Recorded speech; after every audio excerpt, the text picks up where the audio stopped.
In 523 CE, a woman named Theodora screamed as liquid gold dripped down her naked body in the center of Constantinople's hippodrome. But that's not even the worst part. What happened next was so disturbing that Byzantine historians tried to erase it from history. They almost succeeded. You're about to discover 3 execution methods so twisted they turn living humans into works of art. The first method slowly poisoned victims from the inside out. The second was actually considered merciful by executioners. And the third will make you question everything you thought you knew about ancient justice.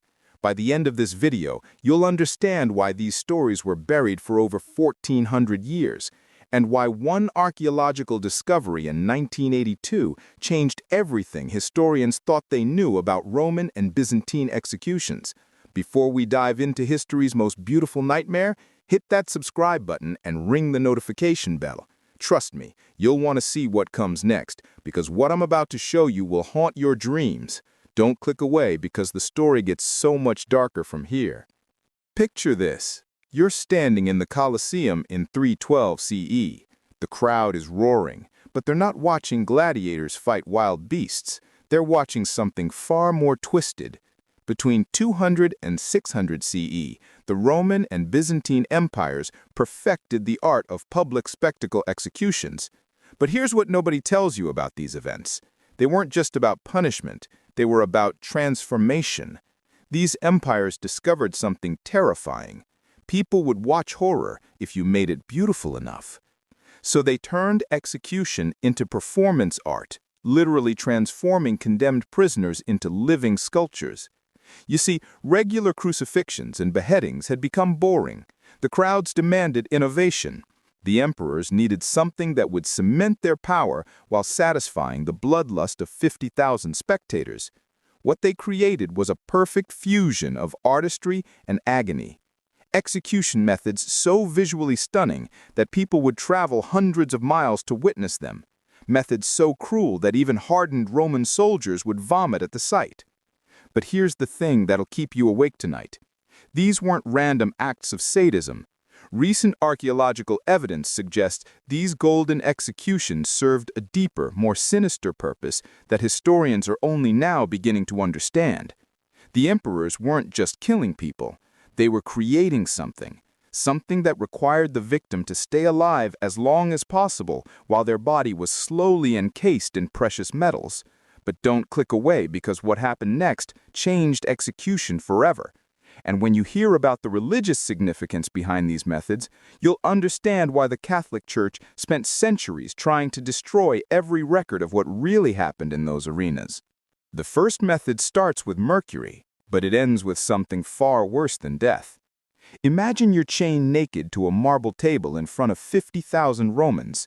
The executioner approaches with a brush and a bowl of what looks like liquid silver. This is liquid mercury, and they're about to paint your entire body with it. At first, it feels cool against your skin, almost refreshing. The crowd goes silent as you're transformed into a living, breathing silver statue. You look beautiful, ethereal, like a goddess descended from Mount Olympus. But here's what the crowd doesn't know about mercury. Mercury absorbs directly through human skin. Within minutes, it's coursing through your bloodstream, attacking your nervous system. The Byzantine chronicler Procopius documented exactly what happened next in his Secret Histories. Texts so disturbing they were hidden in monastery vaults for over 800 years. First, your hands start to shake uncontrollably.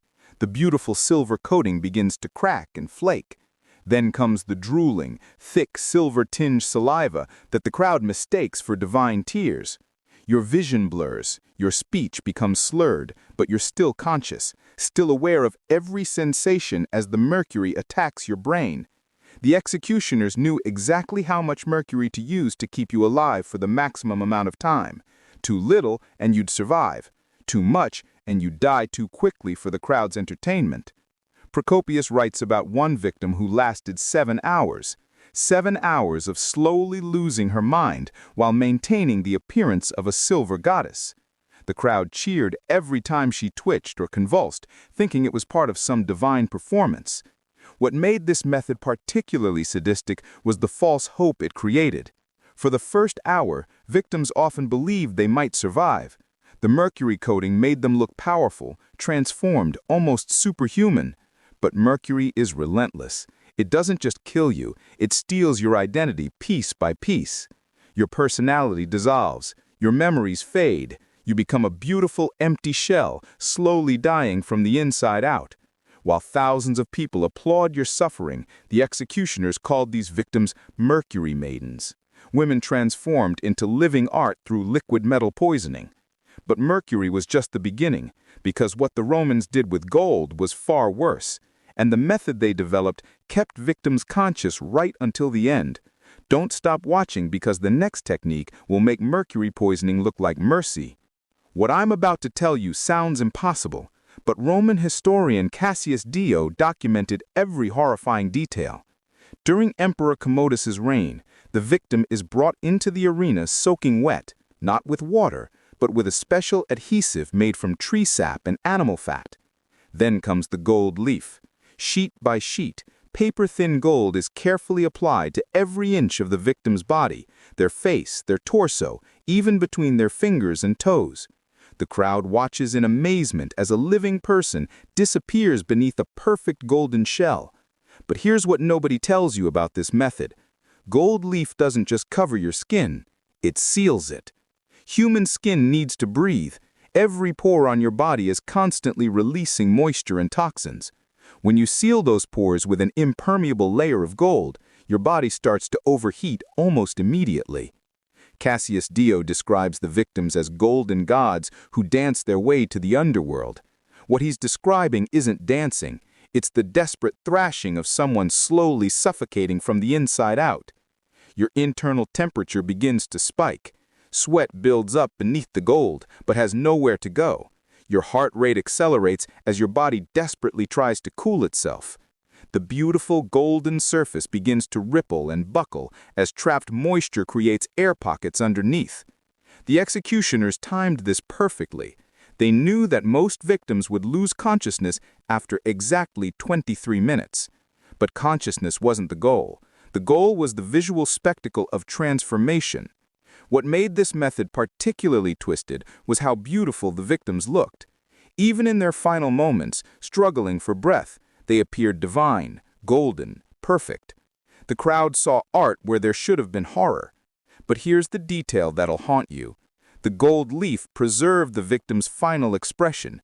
Their last moment of terror, confusion, or resignation was captured forever in precious metal. Some of these golden death masks were actually removed and displayed in Roman villas as decorative art. Imagine hosting a dinner party with your guests staring at the actual preserved face of someone who died in agony for entertainment. Commodus ordered 47 golden executions during his 12-year reign. He called them his gallery of gods and claimed each victim was transformed into a minor deity through their suffering. Yet even this wasn't the most twisted method the Romans invented, because the third technique kept victims alive for days, not minutes. And what happened to their minds during that time defies belief. The next method will make you question what it truly means to be human. In 79 CE, just weeks before Mount Vesuvius erupted, archaeologists discovered something in Pompeii that changed everything we thought we knew about Roman executions. They found a chamber beneath the amphitheater containing 12 human figures covered in bronze. At first, experts assumed these were decorative statues, but X-ray analysis revealed something horrifying. There were complete human skeletons inside each bronze shell. These weren't statues. These were people who had been slowly encased in bronze while still alive. The process was ingenious in its cruelty. Victims were coated with a mixture of bronze powder and tree sap that hardened gradually over several hours. Unlike gold leaf, this created a thick, rigid shell that allowed for breathing holes at the nostrils. But here's where it gets truly disturbing. The bronze mixture was designed to crack under pressure. Every time the victim moved, every breath, every muscle twitch, every desperate struggle, tiny fractures would appear in their bronze coating.